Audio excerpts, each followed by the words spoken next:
Hello, everybody, and welcome back. Thank you very much for joining me. My name's Deborah Hatswell, and you're listening to BBR Investigations. It's that time of year where the veil grows thin and the dimensions align, and all manner of spook and sprite will enter the world on All Hallows Night. So tonight, as All Hallows draws near, I have some very spooky experiences that have been sent to me by listeners to the show, and a personal encounter of my own with a man in a D-mob suit. Firstly, several weeks ago, I shared a report from a gentleman who no longer lives in the UK. Gary lives abroad now, and he contacted me by email to share some of his experiences. I will also be sharing a number of spooky reports from other listeners to the show. Gary says, I recently wrote to you and I told you about my possible alien contact when I was a young boy. I have had many paranormal experiences over my lifetime. I'm 60 years old now, including ghost contact. I'll tell you a few ghost stories I have had in chronological order. As a child of about 4 or 5 years of age, I had what I was told were bad dreams. I had the same recurring dream many times.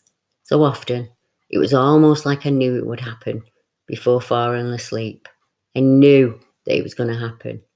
It was like an experience, like a taste or a smell. My mother, 2 younger sisters and I lived with my grandparents back then in a large brick 3-storey semi-detached house in Stafford. In my so-called dream, the same thing would happen each time. I would wake up in the middle of the night and I was unable to turn the lights on or wake my sisters up. I would walk in the dark through the spooky old house, which was creepy in the daytime, let alone in the middle of the night. I would slowly go down the stairs and a little further along the hallway, and I would be filled with dread. As I neared the end of the stairs, I always knew that the door on my right that went to our living room was where these beings or creatures I would see would appear from. As I turned to walk down a corridor, I saw 3 small beings. They had human faces of a sort, but each with large heads. They would glide above the ground and float through the living room door towards me, moving very slowly. I knew that this was not a natural thing, as nothing hovers like that and goes through a solid object with ease. I was always frightened by this sight, and as these beings approached me, I would pass out and remember nothing more till I woke the next morning. I had this so-called dream again and again. On another occasion, I was staying at my other grandparents' home, and one night I was sleeping in their bed with them when I slowly began to rise out of the bed. I turned over to face them as I was rising. I could see where I'd been sleeping. I rose up at an angle towards the ceiling, and then I remember nothing more. I forgot about these so-called dreams from childhood until I was about 14, when I began to read paranormal books and the stories of other people being visited by aliens, and it reminded me of my visitors and my experiences as a small child. I have had many other experiences with what I would call spirit guides, and I believe my so-called spirit guides are the same beings that visited me as a child. I'll tell you more of those stories next time. In 1992, I moved back to London, having lived in France for 3 years. I ended up staying in Wimbledon, and I found myself a very clean, comfortable bedsit not far from Wimbledon town centre. The owners of the bedsit were an elderly couple who were both Mormons, and when I was interviewed for the room, I was told, because of their religion, I was not allowed to drink alcohol on the premises, no drugs, and definitely no female companions were to stay over. At the time, I agreed to these rules, and I lived there quite happily for 2 years. However, during those 2 years, I did drink and smoke and sneak endless women in and out of my room without the elderly couple ever knowing. I was a young 29-year-old male enjoying life. I was now dating a Swedish girlfriend, and we'd just come back from a 2-week holiday at her parents' home in the south of Sweden. Prior to me going, Mr. F, my landlord, had put up some scaffolding outside my bedroom window. He was painting the outside of the house red. When I returned, Mrs. F informed me that her husband had died, And I was surprised because even though he was old, he appeared quite fit. I told her I was sorry for her loss, though I wasn't really because he was a really awful old man. It was after his death that weird stuff began to happen immediately. I would wake up in the middle of the night, convinced there was someone in my room staring at me, only to discover, once the light was on, that there was no one there. The feeling went on every night, and eventually I was pretty sure it was Mr. F coming back to haunt me. I don't think I was frightened by these events. I was more annoyed that there was someone else in my room all of the time just watching me. I would wake up every night convinced he was there, and I began swearing at this invisible man to get lost. Eventually, I accepted he was there, and I could do nothing to get rid of him. So I just went about my business as if everything was normal, including inviting my girlfriend back to sleep there many times.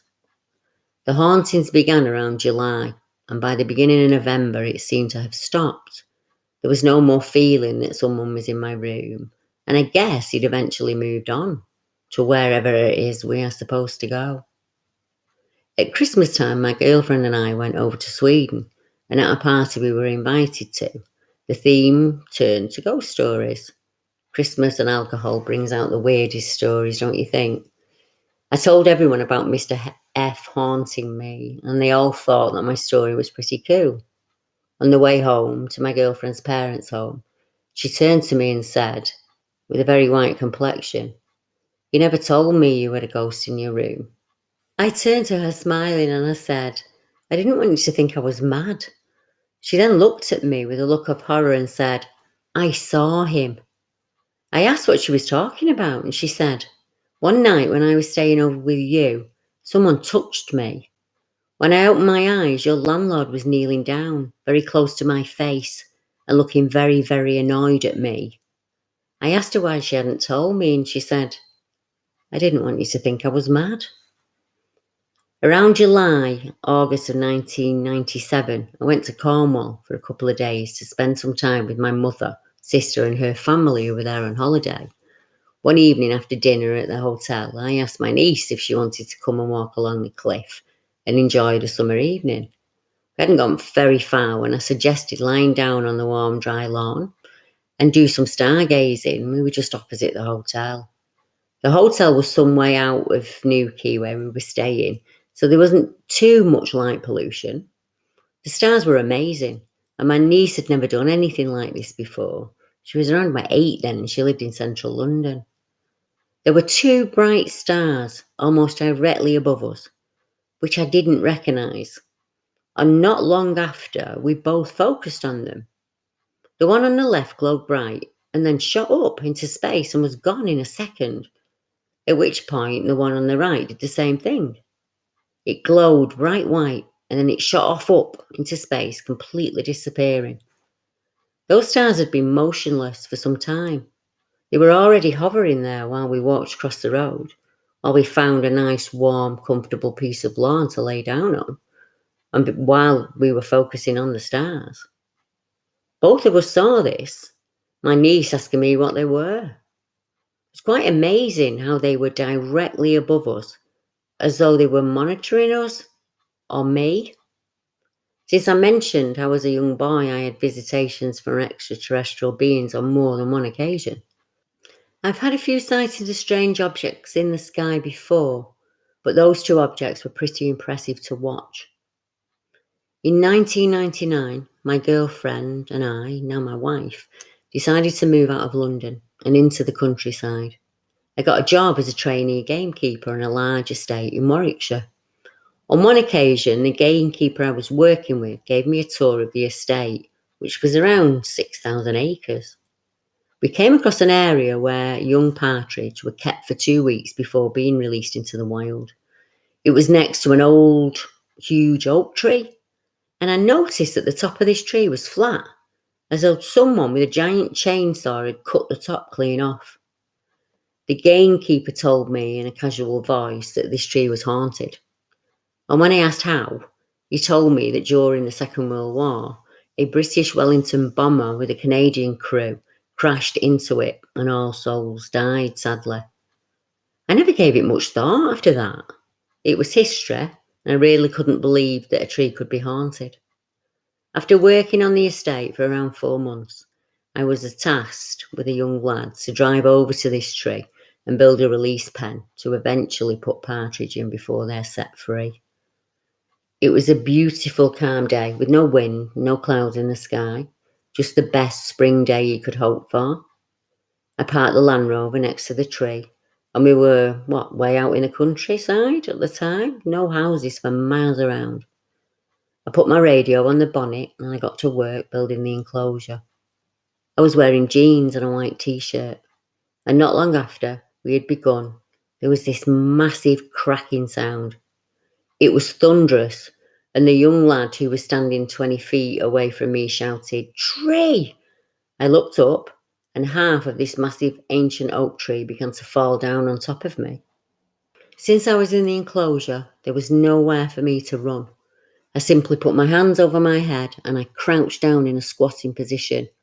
I knew this wasn't going to help me. I figured this is where I would die, but I couldn't do anything else. As I saw the tree coming down on top of me in slow motion, I thought, this is the end. When I heard a voice, which was very deep and very loud and clear right inside my head, as though I was wearing stereo headphones, said, "You will be mine." And then crash, pain and confusion. A part of me wanted to go to sleep, and another side said, "Stay awake." I crawled out of the debris of the tree, dazed and in pain. My white t-shirt was now deep red. I managed to get into the Land Rover, and the young lad who had avoided getting hit drove us back to the estate where I was taken care of. The young lad couldn't drive the vehicle, so we drove 5 miles over rough terrain in first gear. 2 weeks later, I took my girlfriend back to see the place where this had happened, and she was sure it was just a branch that had hit me on the head. I had to explain to her that it wasn't a branch. When she saw the remains of the tree, she couldn't believe how I'd survived. I was struck by a huge part of that tree, and it was shaped like a caterpillar, arching itself up before moving forwards. I'd been under the highest point, about 3 feet, and I survived the impact. My girlfriend said I must have a guardian angel. That's the only answer for me surviving. I do believe I have a spirit guide that has been with me since birth, that has protected me from danger and death more than once. But that's another story, though. I'll finish with a strange story of a man I met in the middle of nowhere.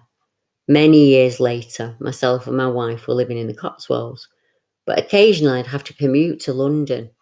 I was a professional actor then. I did a lot of West End theatre work. I would leave home around 4 p.m. to drive for 2 hours. I'd park up, do a 2-3 hour show, and then drive 2 hours back home. On one occasion, I had to go to Oxford for a show, which was exciting for me as it was much quicker of a drive and going round a roundabout on my way home. My back left wheel fell off my car. I wasn't going very fast, thank goodness, and I managed to drive the car on 3 wheels into the parking lot of a BP garage. Still in shock, I ran back up towards a roundabout looking for my wheel. It was about 12:30 a.m. and dark, but with a little light for some street lights, which gave me some idea of where I was going. Suddenly, there was a very posh voice, an English accent coming from behind me, and there, walking very close to me, was a middle-aged man in a very expensive pinstripe suit and tie. He appeared not to be drunk, but was carrying my dirty old wheel clutched to his chest, and he said, "I say, this appears to be your wheel." He looked, walked, and smelled sober, but was clutching my wheel as though it was a precious relic or even a child. I was surprised since I had no idea where he came from and why he'd be holding my wheel so carefully. I thanked him, and he smiled very kindly at me and just nodded his head, and I turned and headed back towards my car. After a few metres, I turned back to call out thanks again to the man, but he had simply vanished. There was nowhere he could have gone without me seeing him, unless he could run 100 metres in 2 seconds, that is. And I was totally baffled by what had just happened. Eventually the AA arrived and I made it home. I have a number of other experiences, Deb, like this, if you'd want to hear them, because I'm happy to share them with you. Gary. I wonder how many more folk like Gary are out there. People who've had experiences with all kinds of activity. I believe in every family there's a member, or even two, who have had some kind of unexplained event. I remember when I was in my 30s, I lived in a bigger home then. As a single parent, I would clean up before I took the kids to school, and I'd go straight to work. I was much fitter back then, and I'd walk the 5 mile into work, do my shift as a cook, and then walk home. If I timed it right, I'd have a spare 20 minutes where I could grab a coffee at home before dashing out to do the school run. There was more than one occasion when I would return home and I'd smell cigarette smoke. I'd check the house for signs of a break-in. Nobody other than me had a key, so there should have been no smell. It wasn't just cigarette smoke. On other times I'd come home and I'd smell baking or cooking along with the smoke. It happened so often, my next door neighbour thought I was a crackpot, as I was convinced someone was living in my loft. Being 5'2" meant I couldn't reach up to the hatch, and I'd never been in there. So I asked next door to go in and check for me to see if there was any in there. I was convinced that there was someone in there, but there wasn't. There was no one up there. So I had an alarm fitted on the front door and room sensors. They never triggered. But until the day I left after 18 years, I would smell the other occupants just going about their lives as they did when they lived in that home before me, because I checked and I found out an elderly couple had been there first, and they were the only tenants. They moved in when the home was a new build back in the 1950s, and they lived there till 1996. She was a baker and her husband was a heavy smoker. I should add, I never felt scared once I knew it wasn't humans. Ghosts don't worry me. It's humankind that scares me. Well, that and karma. When I was reading Gary's description of the reoccurring dream, it creeped me out a lot, as I had a really lucid, real dream when I was about 7 years old. I have never been able to forget it, and I still puzzle about it to this day. I can still feel how terrified I was when it happened, and I can remember the adults telling me it was just a dream. It didn't make me feel any better. Back then, my grandparents owned a couple of scrapyards in the town I lived in, and my parents worked 2 or 3 jobs each to make ends meet, so I'd often stay with my nan, and I had an old set of metal army bunk beds as my bed in the closest room to the front door. I hated them, because my long hair would get trapped in the metal meshing on the upper bunk, so most nights I'd try and sneak in with my nan and my granddad, but that didn't always work. Plus, granddad would be up at 4:30 getting the boys up for work. I liked it much better at my nan's, as less weird stuff happened there. I remember being asleep and I was in the nightie I'd gone to bed in when I suddenly shot upright in bed. And in my head, I ran to the front window, I looked down Cross Lane, and I saw this man dragging his leg as he walked. He had a D-mob suit on, and it was one that was given to the returning serving men in my country at the end of the war. It was made of dark cloth, like a man's overcoat, and it had big wide shoulders and a hat. And it wasn't a trilby or a fedora, but a kind of combination of the two. It was like a hat with a wide brim. And he was bleeding profusely from his leg. His face was ashen white with dark sunken eyes, and his eyes were clearly fixed on my nan's home. I knew he was coming for me. I don't know how I knew, but I did. All of this was happening in my mind. I was still in bed, just sat upright, straight upright. I remember my hair getting entangled in the iron webbing, and I just ripped it out. I was that scared.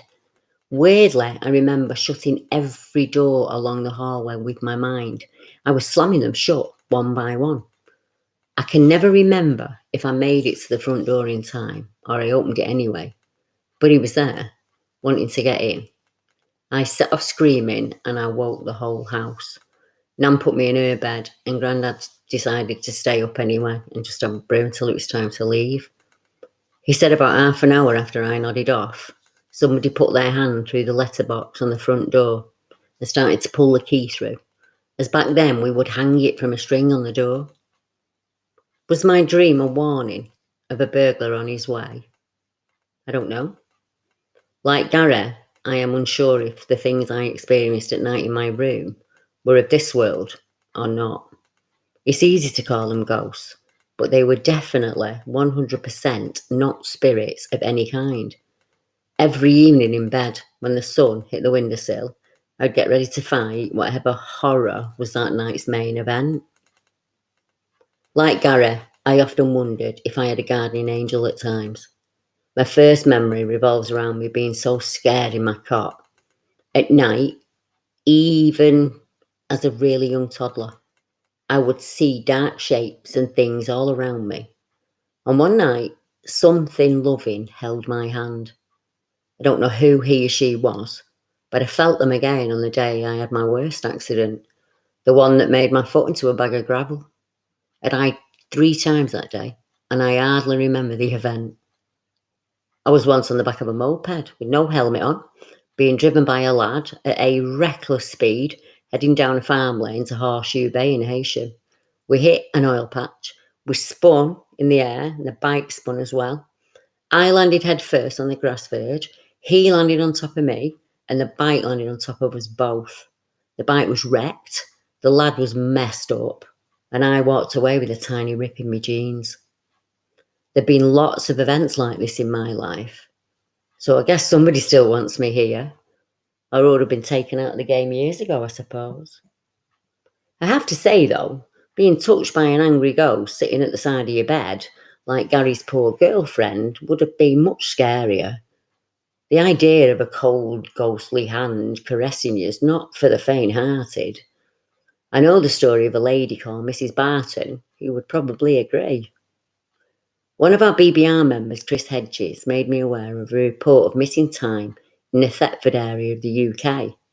It was in the Strange Company blog, and it was shared on the 24th of August 2018. In the summer of 1954, Eric Barton and his wife, Irina, felt the need for a brief holiday. Both were feeling generally tired and stressed by life, and the thought a bus trip to the country would revive them.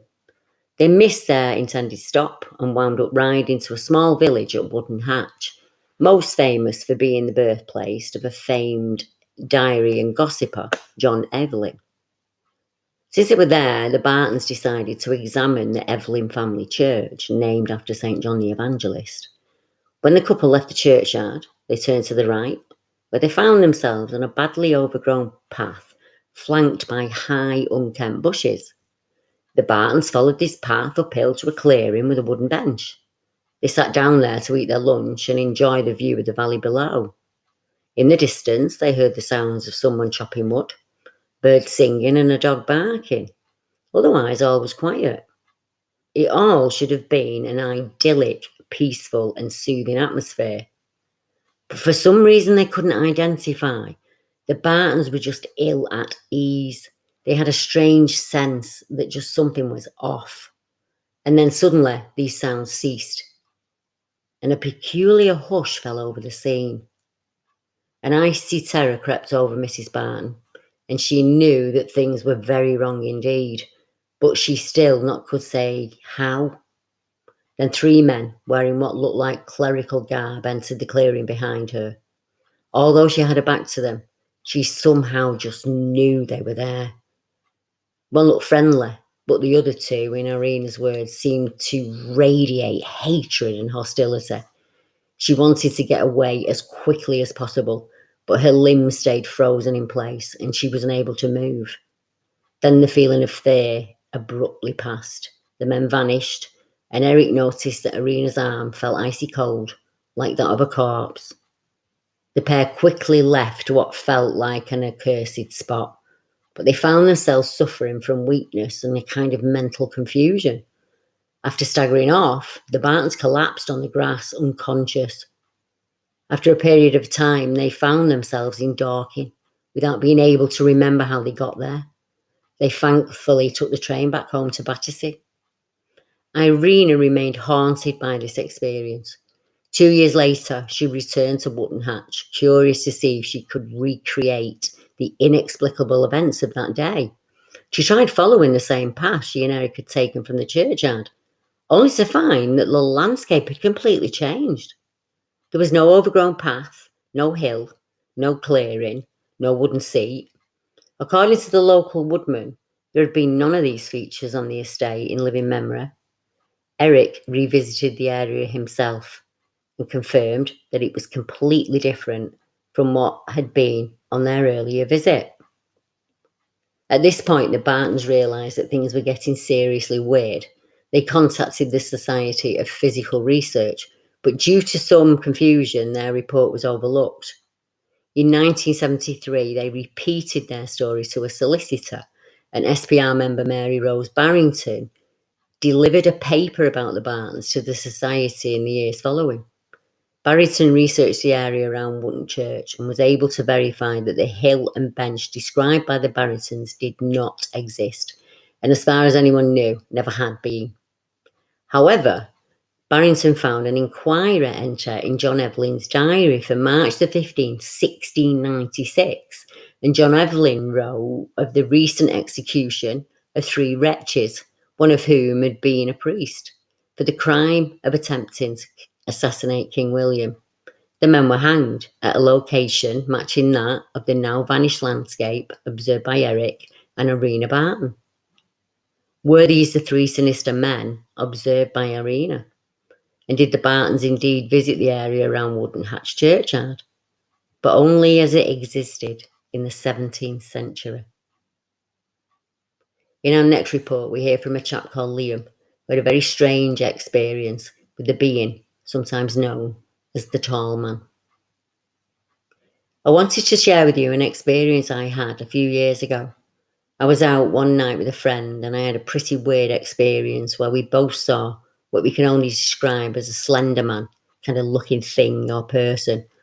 I know that sounds absolutely ridiculous, but if I was going to make something up, I'd at least say it was something interesting like Bigfoot. I've also had a really scary experience with something at the bottom of my bed when I was a child, and I woke up in a really weird position, exactly as if I'd been moved in some way. Let me explain a little bit. My good friend and I are car enthusiasts, and we enjoy driving. That's where we were out so late. I think we were seeing what my new suspension was like. This all happened around 4 years ago. We would have been about 21, 22 at the time. I can't quite remember what time of year it was. I just remember the weather being dry and not too cold. Me and my mate decided to go for a drive in my car and explore some back roads here in the Lake District. It was pretty dark outside, so it must have been past 10 p.m. And there were literally no cars around here, nothing on the back roads. I was looking for a bit of a dirt or a gravel park so I could do some stupid stuff like handbrake turns where we wouldn't disturb anyone with it being so late. We came around a corner and over a tiny bridge when I came to a stop, and I pulled the car slightly to the left-hand side, and as I did, I saw a promising kind of dirt gravel road that we could be idiots on. We were both looking over our left shoulder at this road, and we were wondering if we should go down it, and if the lowered car would make it down there okay. I noticed a light at the bottom of the road, and I assumed it was a house. So we decided not to risk angering a homeowner at this time of night. As we went to set off driving, I flicked the high beams back on, and as the beam pattern raised, we saw an old barn type building in the light. And it was at the side of the road, just behind a bit of greenery, maybe 20 metres in front of us. And lit up by the lights, you could see in the doorway. And we saw what we can only describe as a really tall person wearing a suit. You could see the outline of his white shirt and a bit of his blazer, but he had no face from what I can remember. It was the first thing that grabbed both of our attentions as I flicked the high beam on. Probably about 3 to 5 seconds later, our wheel spun off that road to get away from there. We were both shouting, half screaming, and what the fuck was that? About half a mile up the road, we decided to go back and check it out again. I went back to the exact bit we'd parked up on. I put the high beams on, and nothing was there. Now, I'm not saying we saw the Slender Man, but we genuinely have no idea what else you'd describe it as. I went back to the building in the daytime a few weeks later, and there was nothing but an old oil drum in the barn. It was half rusty and half of it still had paint on it. It was nowhere near the doorway and nowhere near the height of the man we saw. We still talk about that night to this day between ourselves, because we can't work out what we saw that night. I'd said that I'd had an earlier experience when I was a kid, so I did, and it happened many years ago, but I still remember the exact details pretty well. As time gets on, it gets harder and harder to remember what my exact age was at the time. I think I was about 12. I'm not fully sure, but my brother's 4 years younger than me, and we were the sort of age where we used to annoy each other and kind of scare each other. I used to share a room with my brother, and we both had a big, sturdy wooden bunk bed. I had the top bunk, said Liam, and he had the bottom. It wasn't an odd thing for him to try and prank me or scare me, try and grab my legs while climbing down, or shove his hands through the gaps in the woods and scare me. But never at like 1 to 4 a.m. in the morning, because my mum and dad would have gone absolutely mental. One night, I randomly woke up and it was near pitch black. I don't know what woke me up. The room was dimly lit from a motion activated light, which would go on and off all night as it was windy at the top of our housing estate, which is a good 100 metres up the road. Anyways, my attention was drawn to the foot of my bunk bed because there was this massive balloon shaped thing there, and it looked like a head, but it was way too big to be my brother's head, and he's not quite tall enough for his head to be at that height. I think at the time I just assumed it was my brother, but I could still hear him breathing on his bed, which was usually a telltale sign that he was going to try and scare me. If he was coming, he'd go totally silent, but I could genuinely tell he was asleep. I started thinking irrational things. It could be like the light showing on the outline of a post in my bed or something. And then this thing started to move. It went down. I couldn't see its head for a while. And then it slowly came back up. But it was a few inches to the right this time. Needless to say, I was absolutely terrified. And I got myself as far into the corner of my bed by the wall as I could. And this thing started turning its head like a dog does when it's confused, but very slowly. Every movement it made was very slow. So at around this age, I was really into making bases and dens. I'd play with guns and kind of stuff. I was obsessed with lights and lasers. I had a big bicycle light under my pillow, which I slowly moved my hand to get hold of. I counted to 3 in my bed. I leapt to the middle of my bed. I shined that light at the bottom of my bed, and nothing was there. I peeked over both edges, both at the bottom and side, and nothing was there. So I figured it was the head post again, or something else casting a shadow. I got back into bed, but I kept the light in my hand. I got back in and I watched the bottom of the bed for a good few minutes, and it come back. It basically did the same thing another 2 or 3 times, where I jumped to the bottom of the bed, but every time I tried to catch it out, there'd be nothing there. If my brother was swinging about at the bottom of my bed, I would have felt and heard the bed. It's just, there's no way. It was 110% not my brother. Plus, the next day, he'd have teased me about it, and he didn't. I know at some point in this encounter, I started to kind of whisper, shouting my mum and gradually getting louder, but I got no response, which was weird because usually the slightest thing wakes her up and she goes mental. I can't quite remember at what point I started calling for my mum. As I said, some of the details have become a bit faint with the years. Anyway, this is where it gets pretty messed up. I eventually fell asleep somehow. I was right up against the corner of the bed by the corner of the wall. And when I woke up, I was sitting with my arms and legs crossed with my back to the open room, resting against the wooden railing. Now, I don't know about you, but any scared child tries to hide or to get to the hardest place to get to, a position of safety. I definitely did not fall asleep like this. Absolutely no way this was a dream. I remember way too much. And the fact that I woke up the way I did, I have no idea what I saw. Maybe it was a ghost, maybe an alien. I've got no idea. But there was definitely something at the foot of my bed that night. It may be worth adding that I've told quite a few people about both these experiences because I'm one of those people who really doesn't lie. I just say stuff how it is. I saw something on both nights and I wanted to know what people thought. No one has made fun of these encounters, which tells me they seem to believe me. Thanks, Deb. Liam. In our next report, which is the last one for tonight, I'd like to take you to Yorkshire and the small farm in the hills. I have no idea whether the beings in this are ghosts, cryptids, or EMEs, but whatever they are intelligent. I found this report in an old forum out there on the World Wide Web.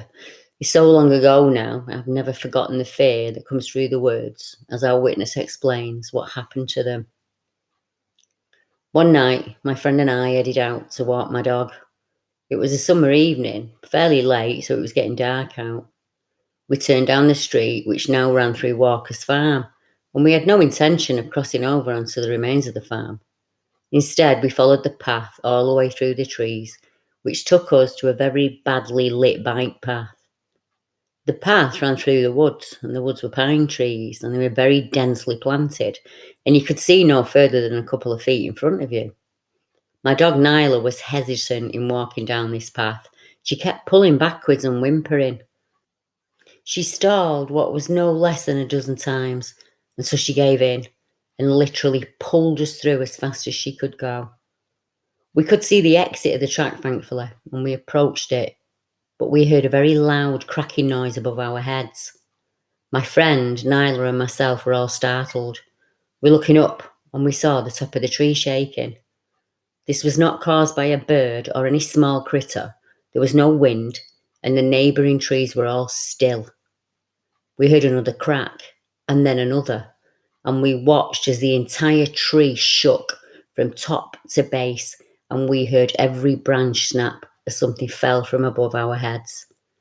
Eventually, we heard an almighty thud as something hit the ground right next to us. Only we saw nothing. Whatever it was not visible to our eyes, but it shot off, and we watched the branches move as it ran through them into the darkness. All of this must have only lasted a few seconds, and we ran off in the other direction as soon as we could move our feet. Moments later, a friend and I had gone back to Walker's farm, and it was late, around midnight, and we were nowhere near the entrance to the farm, but we heard a distinct clanging sound. We could only describe it as metal on metal, as if a blacksmith was hard at work. We were both aware of the sound, but figured it must have been coming from a distant garage or the garden or something like that. The closer we came to the farm, though, the louder it got. So loud, it disrupted our conversation. We became curious of the noise that was now obviously coming from the farm. We both decided to walk to the top of the hill, and when we reached it, we were sure the noise was coming from inside the hut I'd mentioned earlier. We were both confused at this point because we'd previously visited there in the daylight on other days. There was nothing but old debris scattered around on the floor in that hut. There were no lights, there was nothing coming from it. It had no windows, and it was hard enough to see in daylight. So we imagined it must have been the epitome of darkness in there right now. We decided to go onto the farm and get a little closer, purely driven by curiosity. We must have been 100 yards away from the hut when all of a sudden the noise ceased abruptly. We stopped in our tracks, and moments later we were both aware of something peering out from one of the tunnels at us. It was a dark figure, but there was enough contrast to set it apart from the darkness of the farm. It was not a man, and I do not believe it was even human. The feeling I had was enough for me to be sure of that. Terrified does not even come close to it. We stood there and we watched as it went back into the hut and came back to peer around the corner at us a number of times. It was bigger than a normal man. It had a shape, but I cannot say the silhouette was that of a human being. Its head was a very strange shape. In hope of a reply, my friend called out to the dark figure, but that only made things worse. Another dark figure appeared at the feet of the first one. It was peering at us, just like the other one, only this one looked much more animalistic.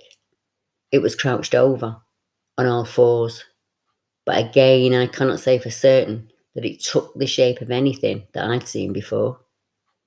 This silhouette made a noise, only describable as a snarling, growling, angry noise, but not that of a dog of any kind. At this point, we fled. We were running back to the hill and over it as fast as possible. When we reached the streetlights, we looked back towards the hill to see the first figure standing there, watching us. Now, it never left the grounds, but it followed us along as far as it could go, and we saw its head bobbing up and down amid the trees, and this drove us both to tears. That's how scared we were. To this day, I am adamant that what we saw was real, but I do not know what it was. It has always left me with a feeling I cannot really describe. As insane as it sounds, I have never felt the same since then. I don't know what the girls saw that night, but I can understand the fear and the terror. When you're out walking the dog, you feel pretty safe. But it's no different to the two lads in the car. Even though you're in the car, the fear's still real. Just as real as the feeling of threat being presented to you. How must it feel then to be at home, in bed, when you experience the scariest thing ever, but no one hears your call? I would like to reach out to each and every person who has had an event like the ones we've heard tonight or something similar. Remember, you're not alone. There are hundreds, if not thousands of us who know exactly how you must feel. And we're here if you want to reach out. Thank you for tuning in tonight. I really appreciate and am grateful for all of the support. I always look forward to our weekend chats, and I hope you do too. So have a wonderful All Hallows, and I'll see you next week. Good night, everyone.